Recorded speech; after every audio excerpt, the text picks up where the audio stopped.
लगातार भारत की तरफ से डोनाल्ड ट्रंप के बयानों पर नहीं दी जा रही प्रतिक्रियाएं उसे यह विश्वास दिलाने लगी थी कि शायद उसी ने भारत और पाकिस्तान का युद्ध रुकवाया था, और भारत की प्रतिक्रिया ना देना उसे यह महसूस कराने लगा था कि भारत चुप इसलिए है क्योंकि यह मेरे साथ ट्रेड डील करने जा रहे हैं। लेकिन साथियों, कल संसद में सदन के अंदर प्रधानमंत्री जी द्वारा देश को संबोधित करते हुए, सदन को संबोधित करते हुए कहा गया कि कोई भी देश हमें सीज फायर के लिए नहीं कहा था। किसी भी देश ने हमसे सीज फायर का एक बार भी नहीं कहा था। हां, उपराष्ट्रपति का हमारे पास 3-4 बार फोन जरूर आया था यह बताने के लिए कि पाकिस्तान क्या चाहता है, पाकिस्तान किस तरह से हमलावर हो रहा है। तब हमने जवाब दिया था कि अगर वो ये सोचते हैं तो उन्हें माकूल जवाब दिया जाएगा। लेकिन साथियों, इतने लंबे समय से ऑपरेशन सिंदूर होने के बाद ट्रंप के बयानों पर विपक्ष के सवालों ने ट्रंप को इतना मजबूत कर दिया था कि यह हमारे साथ उस स्थिति में चला गया था कि अब तो यह झूठ भी है तो इसका आनंद क्यों ना लिया जाए, क्योंकि उसे लगता था कि उसने भारत की नस पकड़ ली है। क्योंकि देश के अंदर विपक्ष लगातार सत्ता पक्ष पर यह दबाव बनाने का प्रयास कर रहा था कि एक बार नाम लेकर कह दो कि वो व्यक्ति झूठ बोल रहा है, उसने सीज फायर नहीं करवाया था। कल सदन में यह कारण पता चला कि अब तक सरकार कह क्यों नहीं रही थी, या फिर यह कहिए कि सीधा सीधा नाम क्यों नहीं लिया जा रहा था। हालांकि प्रधानमंत्री ने नाम तो फिर भी नहीं लिया, लेकिन नाम ना लेना उनकी पुरानी कला है। वो किसी का नाम नहीं लेते, ना लीडर ऑफ अपोजिशन का नाम लिया, ना कभी किसी राजनेता का। वो अक्सर इशारों ही इशारों में बात करते हैं। ऐसे में कल उन्होंने जो लाइन कही वो ये थी कि किसी भी दुनिया के लीडर ने ऑपरेशन सिंदूर रोकने के लिए हमसे नहीं कहा था। लेकिन यह शब्द जो इतना सा स्टेटमेंट बना कि no word leader ask us to stop operation Sindoor, इसकी कीमत भारत को कितनी चुकानी पड़ेगी, यह सदन में जो अनाउंसमेंट था इसकी कीमत कितनी चुकानी पड़ेगी, आज वो रेट भी हमें पता चल गई है। साथियों, प्रधानमंत्री का कल यह बयान, इस पर मैंने कल रात को सेशन किया था, इसी चैनल पर संभवतः आपने देखा हो, क्योंकि अब यह प्राणी इस सच को सुनकर के तिलमिला गया है, और तिलमिलाया हुआ यह व्यक्ति कह रहा है कि भारत पर 25% टैरिफ लगेगा। मेरे प्यारे साथियों, आज यह सेशन आप 30 जुलाई के दिन सुन रहे हैं और 1 तारीख डेडलाइन है, 1 अगस्त, जिस समय तक अमेरिका तमाम दुनिया के देशों पर रेसिप्रोकल टैरिफ अनाउंस करेगा। क्योंकि उसे पहले डेडलाइन 9 जुलाई देनी थी, लेकिन तब तक वो भारत से नेगोशिएट नहीं कर पाया था। उसे लग रहा था कि वो दुनिया में यह महसूस कराने में कामयाब हो जाएगा कि रशिया यूक्रेन युद्ध नहीं रुकवा पाया तो क्या हुआ, इंडिया पाकिस्तान मेरी वजह से रुका, जबकि पाकिस्तान अमेरिका की वजह से रुका था। और उसने भारत से आगे से कहा था डीजीएमओ के थ्रू कि सर युद्ध रोक दीजिए। और भारत के इसी नियम को, जिसने भारत ने डे 1 पर कहा था कि अगर पाकिस्तान आगे से रिक्वेस्ट करेगा तो हम रोक देंगे, अमेरिका इसका क्रेडिट खाते खाते दुनिया को यह दिखाने लगा कि रशिया यूक्रेन से भी बड़ा युद्ध जो भारत पाकिस्तान के बीच हो सकता था, क्योंकि दोनों ही न्यूक्लियर कैपेबल हैं, मैंने वो रुकवाया था। यह आदमी इस भ्रम की जिंदगी को सच्चाई मानने लगा था कि दुनिया को बता दूंगा कि रशिया यूक्रेन से बड़ा युद्ध मैंने रुकवा दिया, इसलिए रशिया यूक्रेन को भूल जाओ और मेरे इस भ्रम के साथ दुनिया वालों जीने लगो। लेकिन भारत ने अमेरिकी राष्ट्रपति का जो यह भ्रम तोड़ा, उसकी कीमत भी अब शायद भारत चुकाएगा। क्योंकि जहां भारत अमेरिका के साथ में 10% तक ही टैक्स देने के मन में था, वहीं ट्रंप का कल का बयान इस समय हेडलाइन बन चुका है। बयान इस तरह का, जब वो अपने एयरफोर्स 1 में ट्रैवल कर रहे थे, पत्रकारों को दिए जवाब में उन्होंने कहा कि भारत को 25% टैरिफ देना पड़ सकता है, भारत के साथ कोई भी ट्रेड डील साइन नहीं हुई है। तो क्या वाकई में ट्रंप जो लगातार ये कह रहे थे कि मैंने ट्रेड डील को सीज फायर में यूज किया, वो बात अब सही सिद्ध हो रही है? सही सिद्ध का अर्थ क्या है कि भारत सरकार लगातार इस व्यक्ति के इस बयान पर कोई प्रतिक्रिया इसीलिए नहीं दे रही थी कि उन्हें पता था कि यह जैसे ही सच से इसका सामना करवाया जाएगा, संसद से इसके सामने यह बात कही जाएगी, यह तुरंत प्रभाव से उसे ही हथियार बनाएगा, ट्रेड डील को ही हथियार बनाएगा।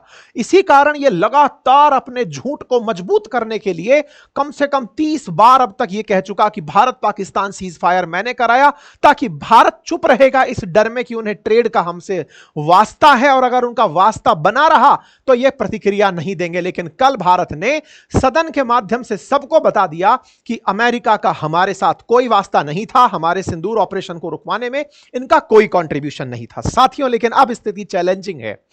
जिस तरह से विपक्ष के द्वारा लगातार सवालों में सत्ता पक्ष जवाब दे गया और ट्रंप बौखला गया, तो अमेरिकी राष्ट्रपति डोनाल्ड ट्रंप ने मंगलवार को 20 से 25% टैरिफ लगाने के संकेत दे दिए हैं।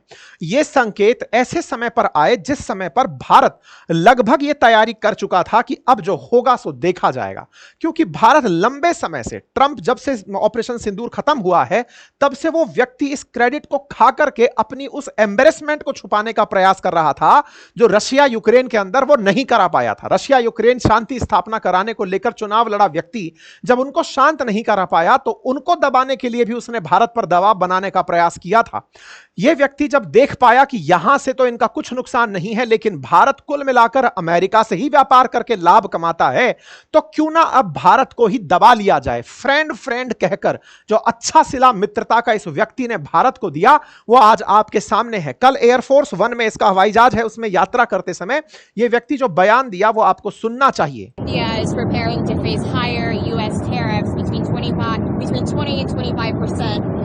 Is that what you're tracking, or what do you think the rate will be for India? That they are going to pay 25%. That India is preparing to face higher U.S. tariffs between 20 and जैसा आपने सुना होगा, इस व्यक्ति ने कहा कि they are going to पे 25% टैरिफ। जैसे ही यह बात आती है हेडलाइन बन जाती है कि India is my friend but charge more tariff than any other country, उन्हें 25% टैरिफ देना होगा। इस बात को लेकर के देश के अंदर ही राजनीति में जितने भी लोग प्रेरित हैं वो सत्ता पक्ष से सवाल करने लगते हैं कि देखा वो फिर से बोला सीज फायर करेगा। लेकिन मेरे प्यारे साथियों, इस राजनीति के चक्कर में क्या हम 25% टैरिफ के जाल में तो नहीं फंस गए? क्योंकि लगातार विपक्ष जिस चीज के लिए सरकार को उकसाए जा रहा था, बोलो बोलो बोलो, सदन में बोलो, सदन में ट्रंप का नाम लो, सदन में ट्रंप का नाम लिया, वो व्यक्ति जो कि ये चाहता था कि मेरे को भ्रम में जीने दो, भारत सरकार उसे पालते पालते 1 अगस्त तक लेकर जाना चाह रही थी, लेकिन 1 अगस्त से 2 रात पहले ही अमेरिकी राष्ट्रपति डोनाल्ड ट्रंप को भारत की संसद से सरकार का स्पष्ट संदेश गया कि तुमने ऑपरेशन सिंदूर तो नहीं रुकवाया था। इस व्यक्ति को लगा था कि ट्रेड के लालच में ही मेरा झूठ ये लोग स्वीकार कर लेंगे, ये लोग मानने लगेंगे कि हां ऐसा हुआ। साथियों, ये बहुत ही फेमस थ्योरी है कि आप झूठ को अगर कितनी बार अगर बोलते जाते हैं तो वो सत्य प्रतीत होने लगता है।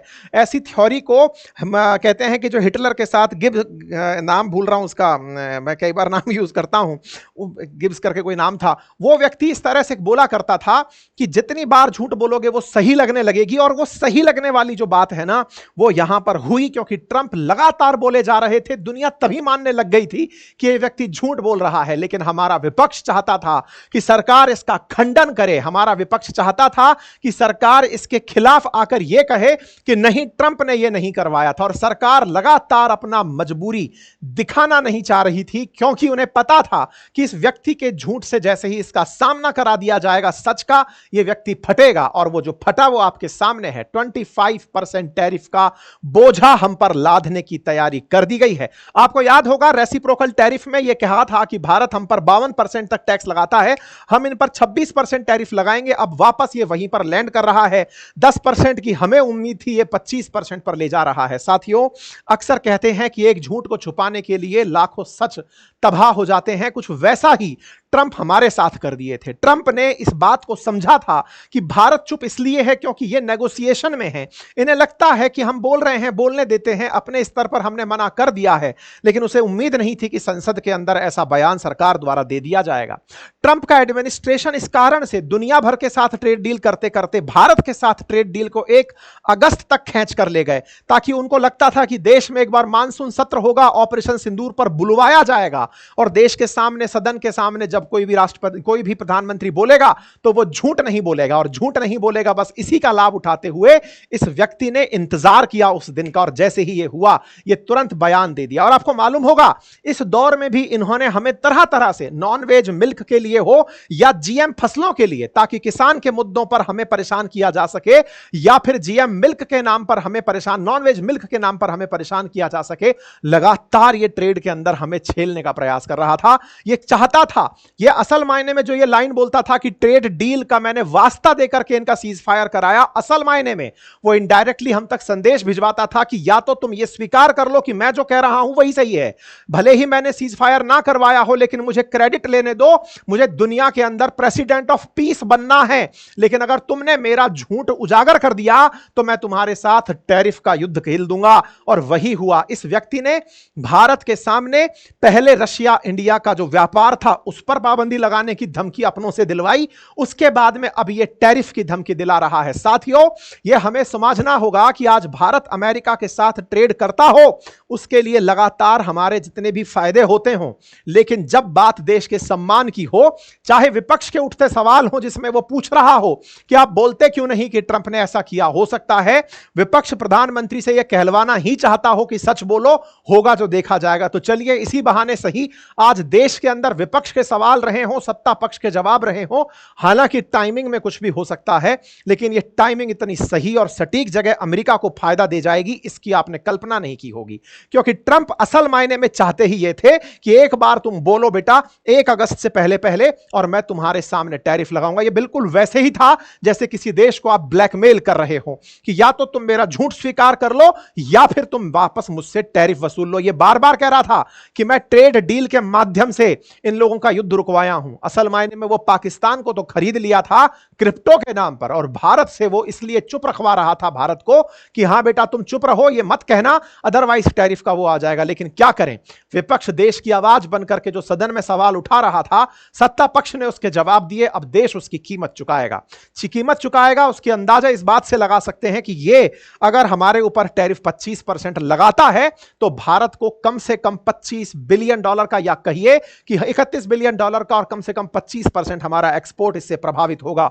समाज के तमाम तबके परेशान होंगे, लेकिन कोई नहीं, देश का स्वाभिमान पहले है, देशभक्ति और राष्ट्र प्रेम अगर आप में है तो हम इससे भी कहीं बेहतर कुछ कर जाएंगे। ये वो देश है जो परमाणु परीक्षण के समय पर भी किसी प्रकार की ट्रेड डील में होने वाले बदलाव से नहीं डरा था, सैंक्शन से नहीं डरा था। संभव है कि हम इसका भी कोई ना कोई तोड़ मार्केट में अवश्य निकाल कर लाएंगे, और सरकार से अपेक्षा है कि वो ऐसे विषयों पर भविष्य में इतने लंबे समय तक यों झोलम मोलम नहीं करे, तुरंत उसी को इलाज पहले ही कर दे, जो होगा सो देखा जाएगा। क्योंकि अल्टीमेटली देश का स्वाभिमान देश की ऊर्जा को कम करता है। अगर आप स्वाभिमान पर नुकसान होने देते हैं तो ना जाने कितने यूथ और कितने देश प्रेमी अपनी ऊर्जा में कमी पाते हैं।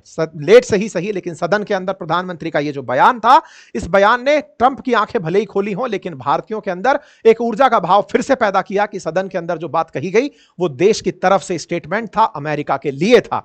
इस सच को अब ट्रंप नहीं संभाल पा रहे, कोई बात नहीं, हम संभाल लेंगे। इंतजार रहेगा 1 अगस्त से पहले इनके टैरिफ का। और ऐसे में आप अगर ट्रेड में हैं तो आप अपने आप को थोड़ा संभालिएगा, क्योंकि ट्रंप के साथ तो वही हुआ जो मैंने शुरुआत में कहा था कि sometimes people don't want to hear the truth because they don't want their illusion destroy. वो नहीं चाहते कि उनका भ्रम टूटे। ट्रंप का भ्रम टूट चुका है। ऐसे में नुकसान हम सबको भुगतना होगा, और अगर भुगतना हुआ तो किस तरह से होगा वो आने वाले समय में देखा जाएगा। बाकी आप लोग इस विषय पर क्या सोचते हैं, अपनी राय जरूर बताएं।